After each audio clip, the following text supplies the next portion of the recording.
बातमी आहे देहू येथून। आज देहू येथे शिळा मंदिराचा लोकार्पण सोहळा देशाचे पंतप्रधान नरेंद्र मोदी यांच्या हस्ते पार पडला। या कार्यक्रमामध्ये संत तुकाराम महाराजांचे वंशज नितीन महाराज मोरे यांच्यानंतर विरोधी पक्षनेते देवेंद्र फडणवीस यांनी भाषण केले। त्यावेळी व्यासपीठावरती राज्याचे उपमुख्यमंत्री तथा पुण्याचे पालकमंत्री अजित पवार देखील उपस्थित होते। त्यांना प्रोटोकॉलनुसार बोलण्यास संधी द्यायला हवी होती, पण त्यांना बोलू दिले नाही।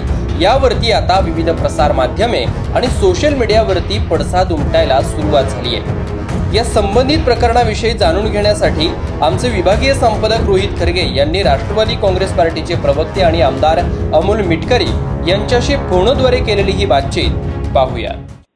नमस्कार प्रेक्षक, आता आपल्या समोर आहेत आमदार राष्ट्रवादीचे आमदार अमोल मिटकरी। अमोल मिटकरी, काय सांगाल तुम्ही? आज अजितदादांना देऊच्या याच्यात बोलून दिलं नाही, काय सांगाल त्याविषयी? देवेंद्र फडणवीस धार्मिक क्षेत्रात पण कशा पद्धतीनं राजकारण करतात याचं उदाहरण महाराष्ट्राच्या जनतेने आज पाहिलं। प्रोटोकॉल नुसार पालकमंत्र्यांना बोलू देणं हे तो प्रोटोकॉल आहे, ती नियम आहे। डीसीएम ऑफिस मधला प्रोटोकॉल सुप्रियातांनी स्वतः वाचून दाखवला। पीएमओ ऑफिस मध्ये विनंती डीसीएम ऑफिस कडून झाली होती आणि त्यानंतर पीएमओ ऑफिस कडून ती रिजेक्ट झाली असं कळतंय। मग हे रिजेक्ट करण्यामागचा मेंदू कोणाचा आहे हे एकदा ठरवलं पाहिजे।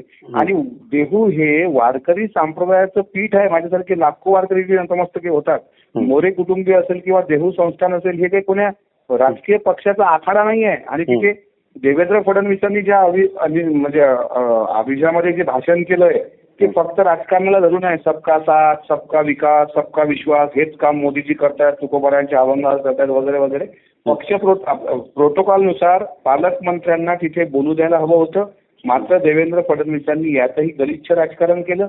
यामागे देवेंद्र फडणवीसच आहेत, ज्यांनी आध्यात्मिक आघाडीच्या माध्यमातून तथाकथित काही तिथले लोक हाताशी धरले असतील ते आध्यात्मिक आघाडीचे, आणि या माध्यमातून जाणीवपूर्वक अजितदादा नाही, तिथे स्थानिक आमदार सुनील शेळके असतील किंवा पुणे मावळचे खासदार श्रीरंग बारणे असतील, यांना पण त्या याचं निमंत्रण नाही। म्हणजे जाणीवपूर्वक शिवसेना, राष्ट्रवादी काँग्रेस पक्ष यांच्या नेत्यांना, पदाधिकाऱ्यांना न बोलवणं आणि ते प्रधानमंत्र्यांचे कार्यक्रम एकीकडे म्हणता हा राजकीय कार्यक्रम नाही, मग हे करता हे राजकारण नाही का? त्याच्यामुळे देवेंद्र फडणवीसांचं डोकं याच्या मागे आहे आणि जाणीवपूर्वक दादाचा केलेला अपमान हे महाराष्ट्र कधी सहन करणार नाही।